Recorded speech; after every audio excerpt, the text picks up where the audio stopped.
Ya, pernah mendengar suara benda jatuh di atap rumah? Kira-kira karena apa ya? Adakah mitos yang menyertainya? Ya, suka tidak suka, kebanyakan masyarakat Indonesia hidup dengan mitos.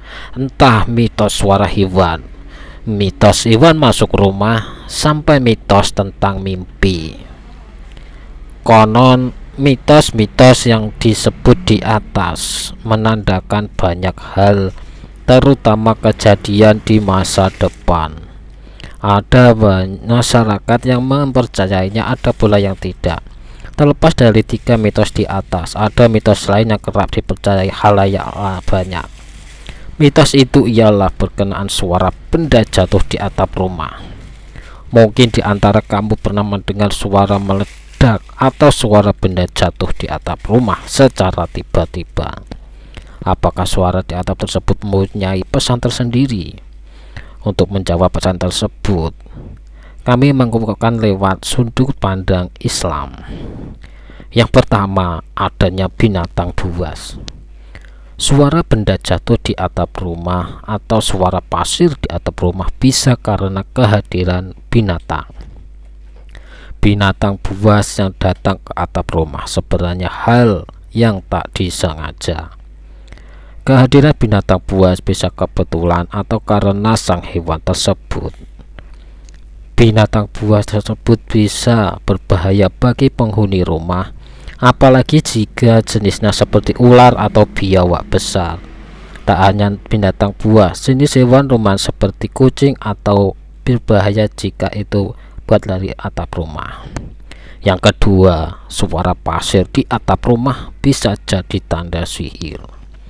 Suara benda jatuh di atap rumah atau suara pasir di atap rumah bisa jadi sihir perusak yang dikirimkan pada malam hari. Oleh karena itu, pada waktu terbaik untuk berzikir kepada Allah adalah bangun tidur, sebelum tidur, pagi hari, dan sore hari. Kemudian yang ketiga, adanya jin muslim.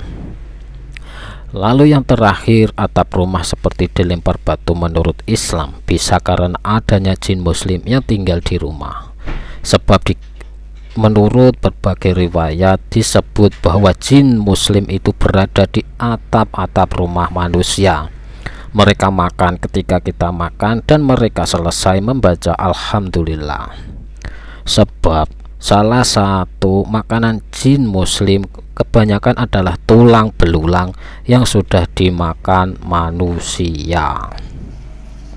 Maka dari itu kita dilarang untuk mengunyah makanan sampai ke tulang belulang, karena Allah menciptakan untuk manusia dagingnya. Setelah dimakan itu menjadi tulang. Ketika selesai makan, tulang itu dibuang. Allah buat tulang itu ada dagingnya lagi untuk jin-jin. Selain tanda ajana jin, suara pasir di atap rumah bisa saja menandakan adanya makhluk halus di dalam rumah. Nah, itulah penjelasan mengenai mitos suara di atap rumah, termasuk jika terdengar suara pasir di atap rumah. Ya, semoga kita selalu berdoa berlindung kepada Yang Maha Kuasa. Dan semoga informasi ini sedikit menambah pengetahuan dan wawasan kita. Semoga bermanfaat dan terima kasih.